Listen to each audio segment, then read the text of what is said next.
Magandang araw po.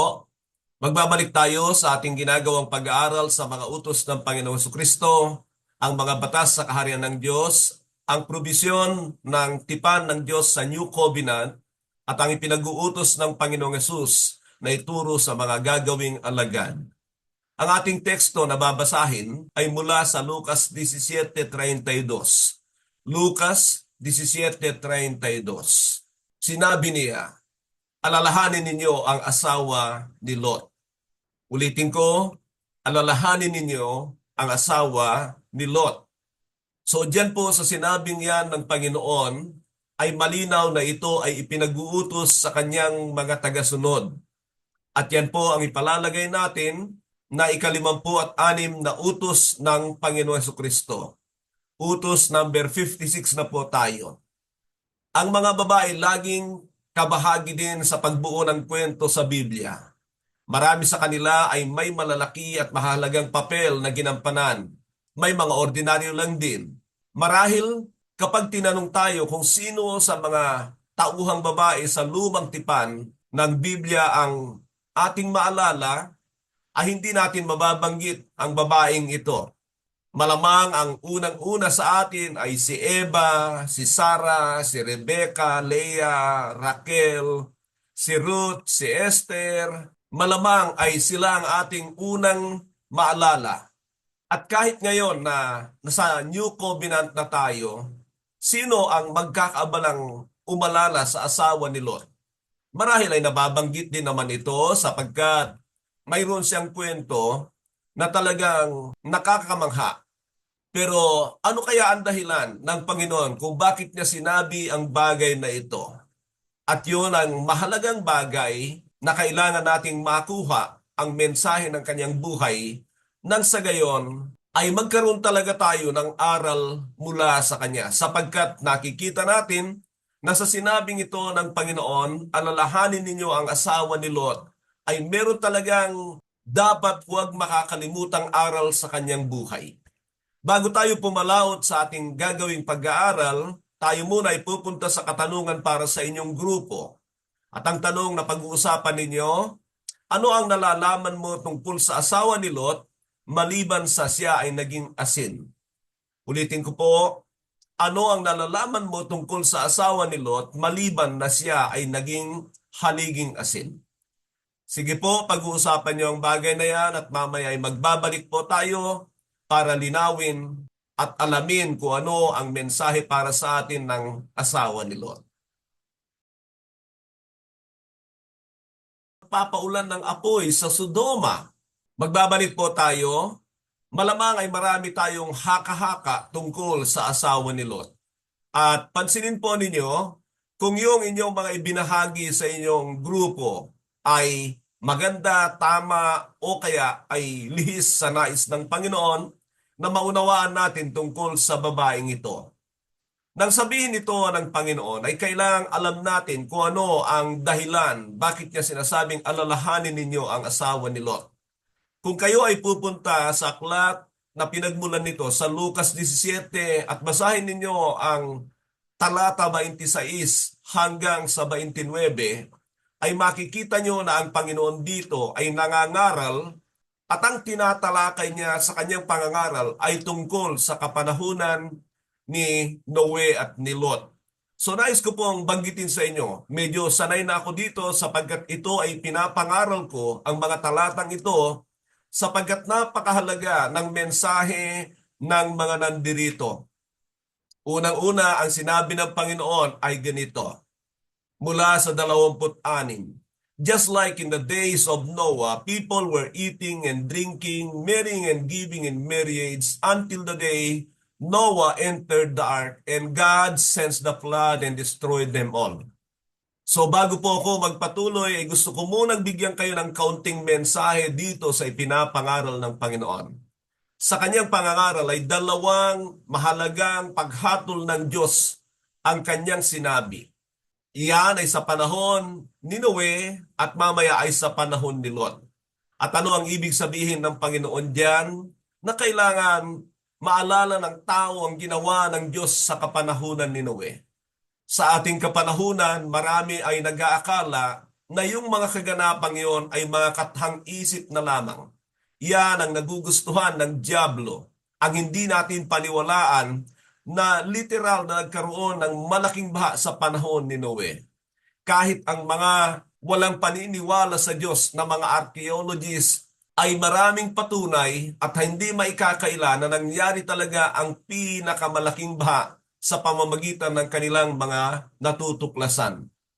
Pero dapat nating maunawaan na ginawa ito ng Diyos dahil sa pagsama talaga ng tao. Kung pupunta kayo sa aklat ng Genesis, ay makikita ninyo na ang pamumuhay ng tao doon ay sobra-sobra. Ang sinabi sa isang talata ay, nagsisi ang Diyos na ginawa niya ang tao. Ganong katindi ang kaganapan sa panahong yon.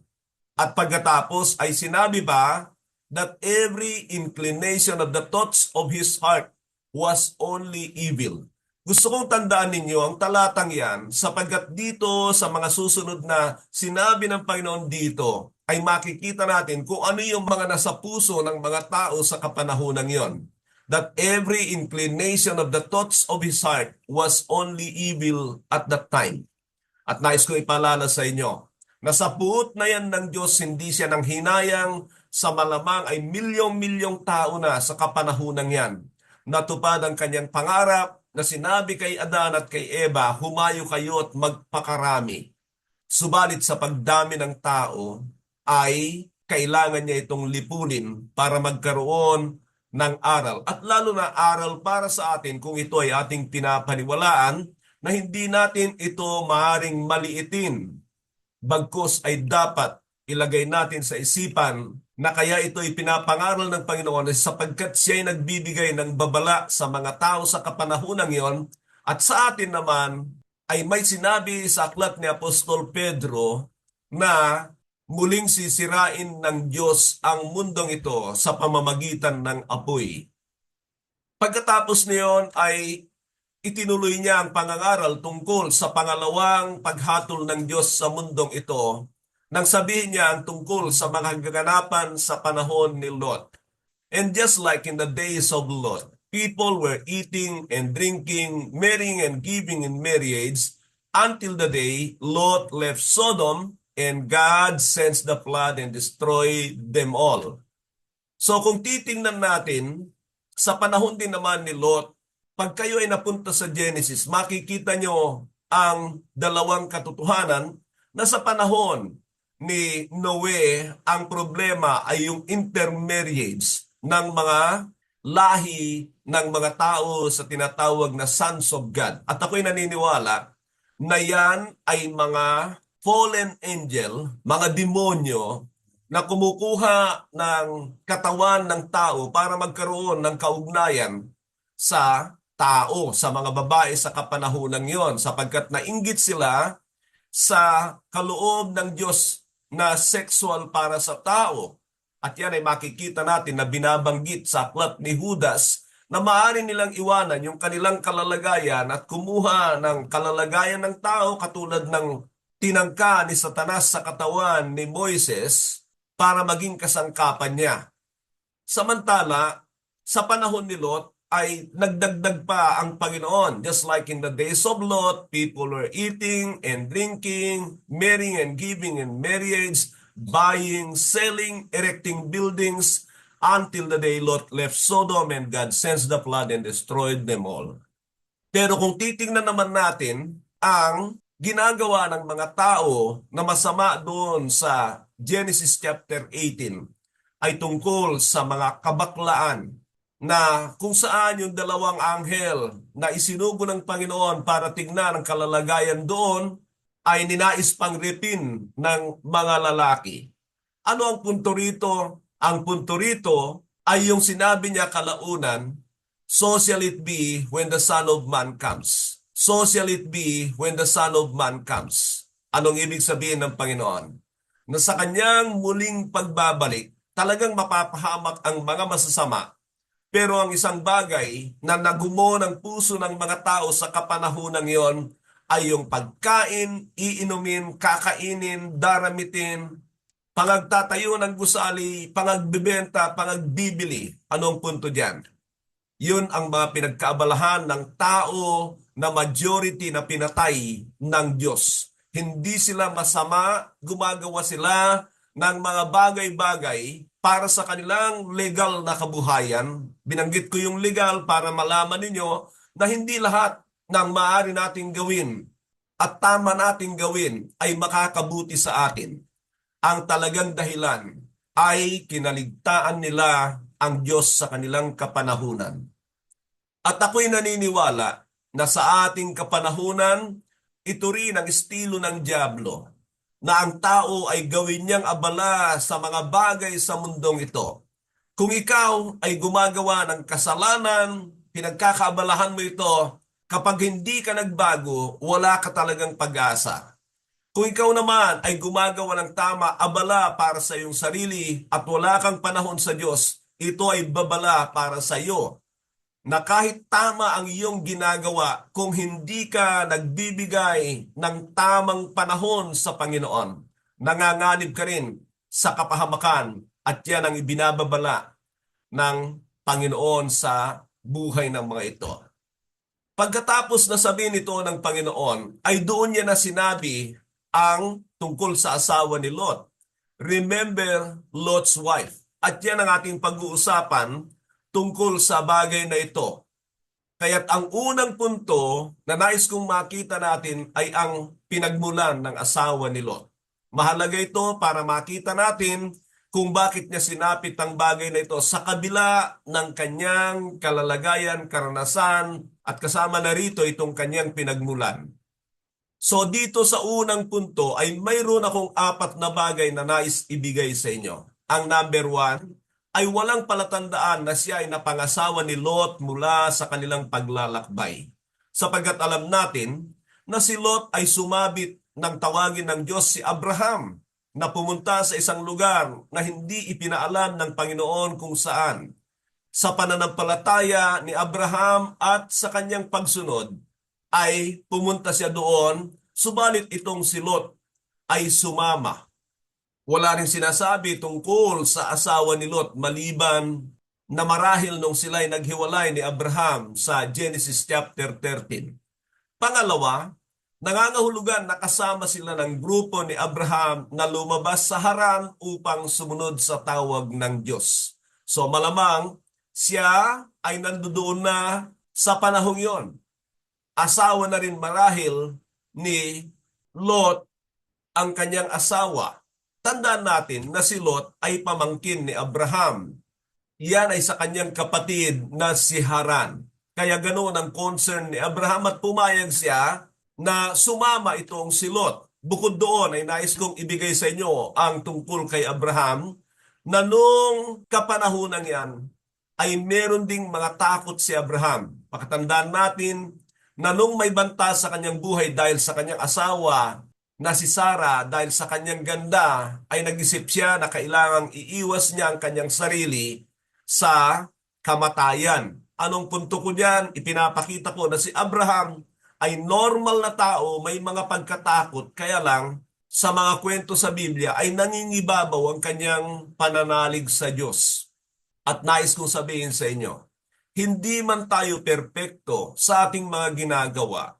Ang mahalaga ay pangibabawin natin ang ating pananampalataya at pagtitiwala sa Diyos. Sumunod tayo sa Diyos sa inaasam niyang 100%. Ang failure natin ay wala tayong magagawa. Nabubuhay pa tayo sa laman na ito. Balik tayo sa pangatlo dito sa kanyang pinagmulan. Siya ay kasama sa grupo dahil kay Lot. Ibig sabihin ay sa paglalakbay na yon ng convoy. Pang-apat, ay posibleng siya ay kamag-anak din ni Abraham at ni Lot. Sapagkat sa kapanahunan yon ay kung matatandaan ninyo, ang dahilan, kalaunan kaya nagalit ang Diyos kay Esau ay dahil sa pag-aasawa sa mga hindi nila kalahi. Ang dahilan kaya ginagawa yun ng Diyos ay para magkaroon ng puridad ng lahi ni Abraham. Now, malamang itong asawa ni Lot ay kamag-anak din nila sapagkat sa panahong yon wala pang batas tungkol sa pag-aasawa kung ito ay kamag-anak dahil kaunti pa lamang ang tao. At ako'y naniniwala kahit ang tinatawag na genes ay hindi uubra sa kapangyarihan ng salita ng Panginoon. Pangalawang bagay nating pag-uusapan tungkol dito sa Remember Lot's Wife ay mga pribilehyo ng asawa ni Lot mula sa habag ng Diyos. At meron na naman akong 4 na ibibigay sa inyo rito. Mga pribilehyo ng asawa ni Lot mula sa habag ng Diyos. Ang unang-una dyan ay ang asawa niya ay matuwid. Bagamat doon sa Genesis ay makikita natin na ginamit ni Lot ang kanyang mga mata at lumapit siya sa Sodoma at Gomora, pero may sinasabi naman ang Banal na Espiritu sa atin sa pamamagitan ni Pedro sa 2 Peter chapter 2 verse 6 to 8. Ganito ang kanyang sinabi. If he condemned the cities of Sodom and Gomorrah by burning them to ashes and made them example of what is going to happen to the ungodly, verse 7, and if he rescued Lot, a righteous man who was distressed by the depraved conduct of the lawless, for that righteous man living among them day after day was tormented in his righteous soul by the lawless deeds he saw and heard. Diyan ay makikita natin ang kaunting biography o sinasabi ng Biblia tungkol kay Lot nung siya ay nandoon sa Sodoma, na siya ay walang magawa sapagkat siya ay bisita doon. At alam naman natin na nung nagsalita na siya, don't do this wicked thing sa mga tao roon, ay doon siya kinamuhian. Yan marahil ang first time na si Lot ay nagsalita laban sa kasalanan ng mga tao roon. Pero makita natin na he was tormented in his soul. Mga kapatid, maganda po ito. Kayo ba ay nababagabag at sobra ang pagka-epekto ng mga kaganapan sa mundong ito? Alam nyo, ang mga tao sa mundong ito, they can never be affected with what is happening in the world. Sa kanila, natural yon. Pero sa mga lingkod ng Diyos ay dapat nababagbag ang kanilang damdamin. Nakakapanlumo para sa kanila ang gawin ng sanlibutan ito. Maalala ko yung sinabi ng Panginoon tungkol sa banal na Espiritu. Ano yon? The world cannot accept Him. Alam niyo ba kung bakit sinabi ng Panginoon ang bagay na yon tungkol sa banal na Espiritu? Sapagkat malayong matanggap ng tagasanlibutan ng banal na Espiritu dahil sa kanyang gawi. Pero ito ang punto ko, na ang mga tao, maging sa kapanahunan ng Panginoon at sa ating kapanahunan, akala lang nila ay basta-basta na lang dumadapo ang banal na Espiritu kung kani-kanino, basta ito ay inasam nila at ginusto nila. At ang problema dyan ay nagiging sila ang may control sa banal na Espiritu, pero hindi po yan totoo. Ito ay mga peke na mga pagdating ng banal na Espiritu sa mga taong ito, kagagawan ng dyablo para maraming madaya. Kaya napakahalaga kung balikan ninyo yung tungkol sa genuine born-again experience sapagkat nandoon ang factor para sa mga bagong mananampalataya para talagang tumanggap sila ng banal na Espiritu. Ngayon, balikan natin ang asawa ni Lot. Dito ay nakikita natin na malaking pribilehyo para sa kanya ang may matuwid na asawa. At ito ang katanungan ko sa mga babae, mga nanay. Kayo ba'y may mga matutuwid na asawa na kayo ay nare-rebuke sa kanilang mga sinasabi at pamumuhay? Kayo naman ba ay maging masunurin? Alam nyo, maalala ko ang sinabi ng aklat ng Pedro tungkol kay Sarah, na ginawa niyang Panginoon si Abraham at ito ay malaking tulong sa kanya para sa ganon ay hindi mangyari sa kanya ang sumpa na magiging self-willed siya sa kanyang kalalagayan bilang babae. Mga kapatid, punta tayo sa number 2. Mga pagsambang kasama nila si Abraham. Mga pagsambang kasama nila si Abraham. Alam natin na si Abraham, every time now and then, he built an altar and offered to the Lord. Yan ang paglalakbay ng matuwid na si Abraham. At nakikita ko doon ang grupo ni Abraham, ang kanyang convoy. They always was with Abraham, and Abraham would talk to them, would preach to them. Bakit ko sinabi ang bagay na yan? Isa yan sa dahilan bakit pinili ng Diyos si Abraham na sinabi sa aklat ng Genesis chapter 18, ang ganito, hanapin niyo yung talata na sinabi ng Diyos that He would teach His children to obey the Lord. Ibig sabihin mga kapatid, si Abraham ay talagang tuturuan niya ang kanyang mga salin-lahi. Dito sa grupo niya, malamang ay parang anak niya itong si Lot bilang kanyang pamangkin, pero naniniwala ako that he would also preach to them. At yan ay pribilehyo sa asawa ni Lot. Ang number 3 ay nakasama siya sa mga tinawag ng Diyos. So, sumabay siya doon. At maging maingat tayo sapagkat alam po ninyo ang churches ngayon ay hindi mo masasabi talaga na puro, wala talaga yan. Hindi yan mangyayari sa ating kapanahonan. But anyway, kahit naman doon sa pahayag ay makikita na natin na marami ng issue ang mga iglesia ng Panginoon sa Kanya na patuloy niyang itunutuwid sa kapanahonang yon. And that was only very early during that time. Bata pa ang church, pero tignan nyo ang naging gawi sa Revelation chapter 2 and 3. Ano ang punto ko dyan? Na nais kong makita natin na kung hindi tayo maging maingat sa ating mga churches, ay tandaan nyo ito. Marami talaga diyang itinatanim si Satanas para panghinain ang mga tunay.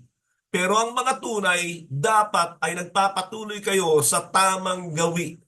Malawak na pag-uusap yan. Pero kung ikaw ay nagtataglay ng Espiritu ng Diyos, isang bagay lang ang ipapayo ko sa iyo. Gawin mo ang ginawa ng Panginoon sa kanyang kapanahunan. Hebrews 1:9, Hebrews 5:7. Ano ang mga nandoon? Ito po, sabi ng Hebrews 1:9. Sinabi doon, therefore, God, your God, has anointed you above your companions because you have loved righteousness and hated wickedness. Yan ang buhay ng Panginoon. Kaya hindi siya na-impluensyahan ng kanyang paligid. He loved righteousness and hated wickedness. Thereby, God anointed him above his companions. Then ano ang sinabi ng Hebrews 5:7? Ang sabi doon, during the days of Jesus' life on earth, He offered up prayers and petitions with loud cries and tears to the one who could save him from death. Tingnan niyo po ang Panginoon. Pananggalang talaga niya ang pagsunod, masidhing pananalangin, paggibik sa Ama na ayaw niyang magkasala. Mga kapatid, kung wala tayong pusong ganito, nanganganib tayo sa napakaraming relihiyoso sa ating simbahan. Ito po ay nakikita ko na minsan kasangkapan sila ng Satanas. Gusto kanilang isama doon sa kanilang trending. Yun ang gusto nila sa mga matutuwid. Na-o-offend sila sa tamang pamumuhay. At ito sasabihin ko sa inyo, marami pong na-o-offend na pastor sa akin. Bakit? Kasi pag sinasabi ko ito, sigurado naliliwanagan sila. Galit ang mga nabubuhay sa kadiliman sa liwanag ng Panginoon. At ganyan din naman sa atin. Kahit sa ating pamumuhay, na-o-offend sila at malamang sasabihin nila extreme, papansin, kung ano-anong mga sinasabi nila. Pero magpapadala ba ako sa ganyan, mga kapatid? Magdiriwang si Satanas pag nagpadala kayo sa mga lukewarm na mga Kristiyano, sa walang tutuhanang pagsunod sa Diyos, sa mga tumanda na sa church na walang nangyayari sa kanyang buhay. Huwag kayong gumaya sa kanila. Mabuhay kayo ng may kaibahan kung gusto ninyo na magmana ng buhay na walang hanggan. How I wish, isang araw ay magsasabi sa akin, Pastor, gusto kong matuto sa iyo. Alam nyo, marami na po akong tinuturuan. Kaya lang marami rin ay nag-iinarte lang. Uy, kita ko yung marami dyan. Akala mo talagang totoo, pero pagka wala na sa virtual, iba ang pamumuhay. Marami na akong nakita na. Daan na ang nakikita kong ganyang mga Kristiyano. At yan ay tanda ng pagkarelihiyoso lamang. Makakuha lang ng impression na siya rin ay maka-Diyos at holy. Eh yung mga yan, ma-offend talaga sa akin yan kapag hindi nag-ayos. Pero isang bagay na ginawa ko, I have set my heart and ask the grace and mercy of the Lord na tulungan ako na sumunod sa Kanya. Yan ang inilagay ko sa aking puso at isipan.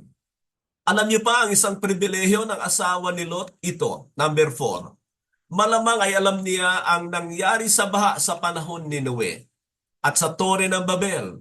Yan ang mga naunang paghatol ng Diyos sa mga tao sa panahon na yan.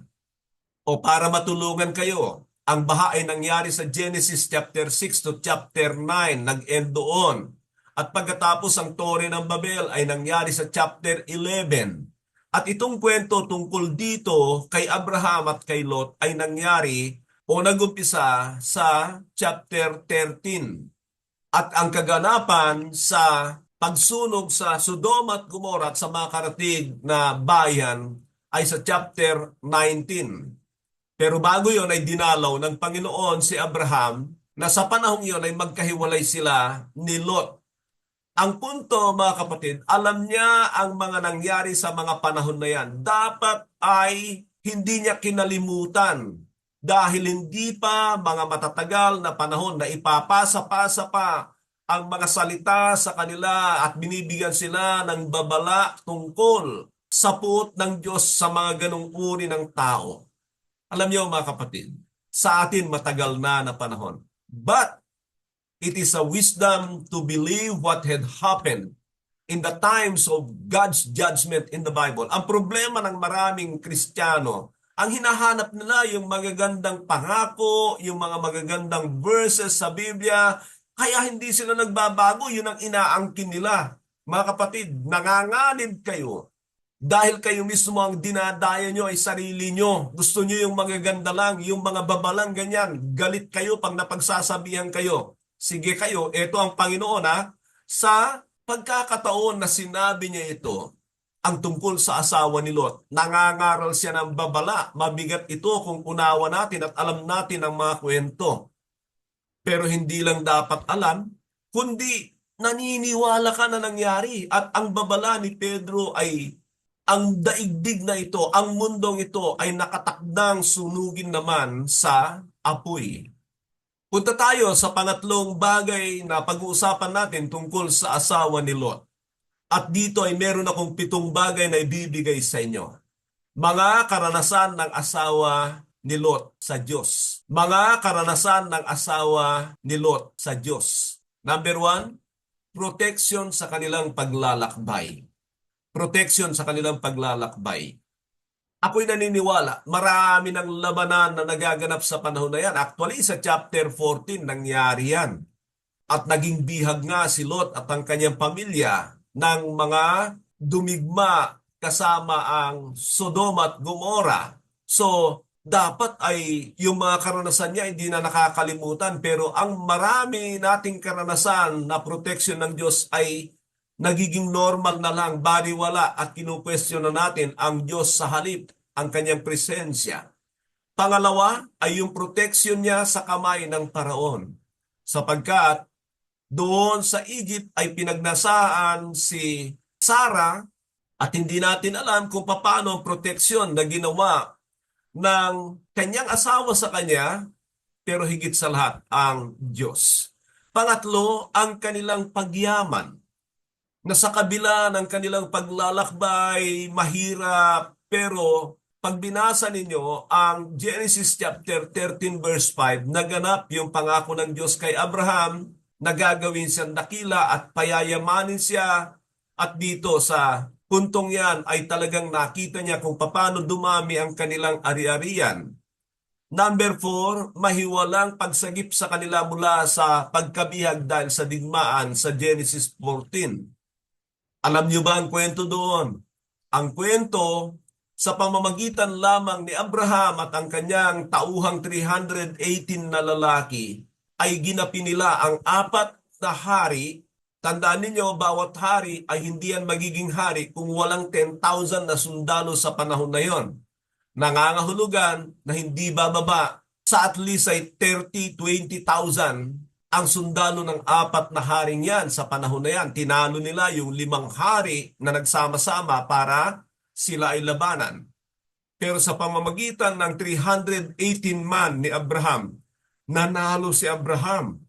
And of course, dahil sa presensya ng Diyos. At yun ay mahimalang pagkilos ng Diyos sa buhay nila.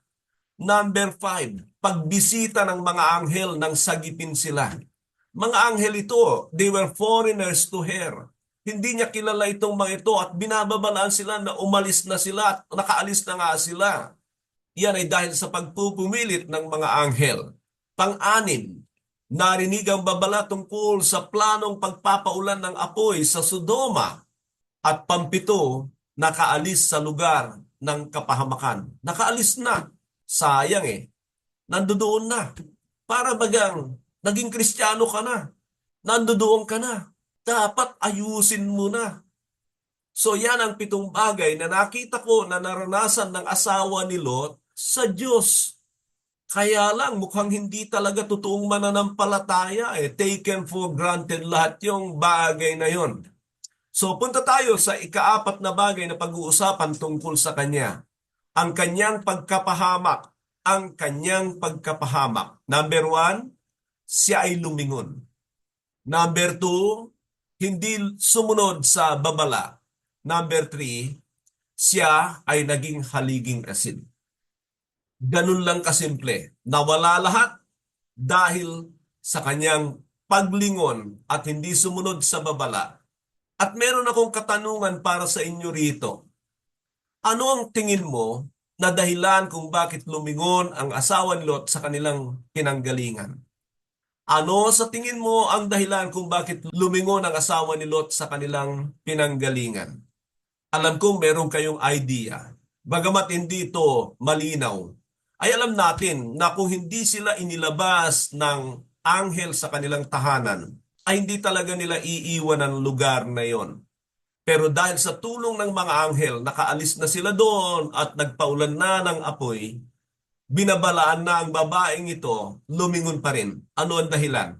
Ang paniniwala ko, dahil sa tema ng Panginoon, just like in the days of Lot, people were eating, drinking, marrying, and giving in marriage, buying, selling, ay labis siyang nanghinayang sa mga iniwan niya doon sa Sodoma.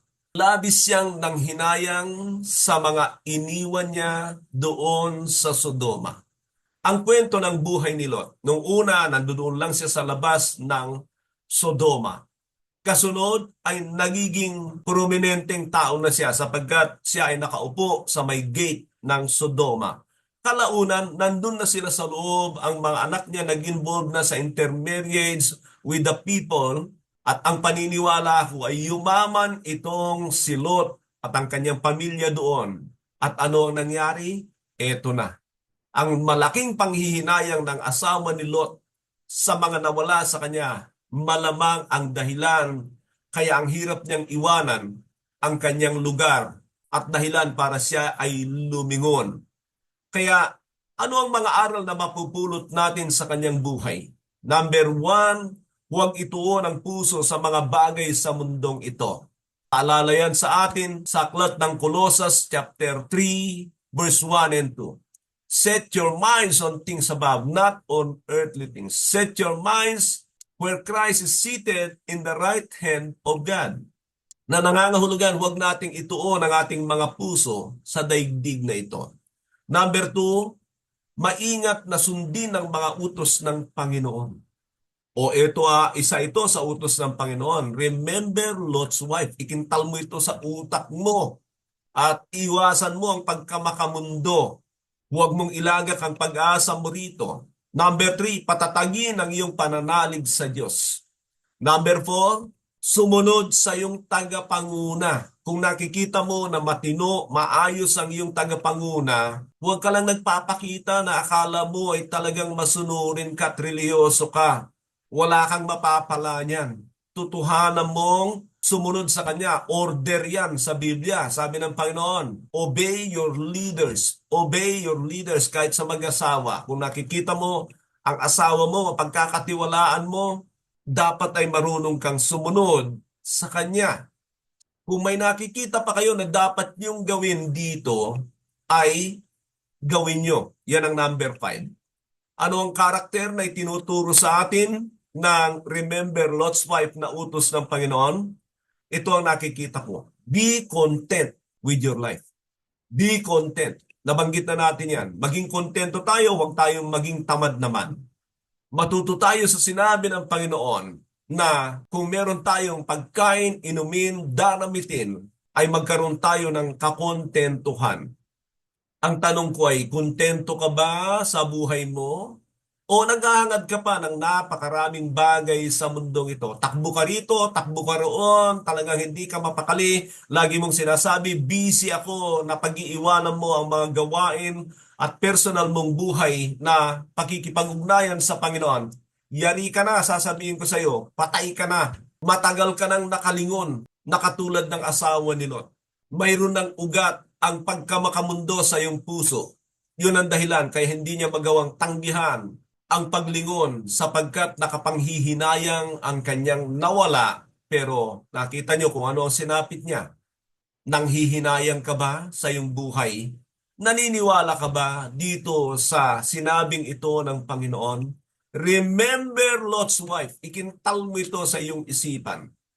At ito ay magkaroon nawa ng malaking impact sa buhay mo at pagbabago para masabing naniwala ka sa Panginoon. Sa ating pagwawakas, hilingin ko na iyukunin niyo ang inyong mga ulo at pakinggan ang mga katanungan ito para sa inyong self-evaluation. Ano ang kalimitang dahilan ng iyong pagkakasala sa Diyos? Naniniwala ka ba na ang kwento tungkol sa asawa ni Lot ay tunay na pangyayari? Anong babala ang natanggap mo mula sa Diyos sa pamamagitan ng iyong konsensya sa pag-aaral na ito? Anong bagay ang mga humahatak sa iyo sa sanlibutan ito na nais mong dalhin sa Diyos sa panalangin? Dito po tayo nagtatapos sa ipinapalagay na utos number 56. Remember Lot's wife. Alalahanin ninyo ang asawa ni Lot. Patuloy nawa na sumagana sa atin ang biyaya ng ating dakilang Ama at Diyos. Magandang araw po sa bawat isa. Sumagana sa inyo ang pagpapala ng ating dakilang Ama.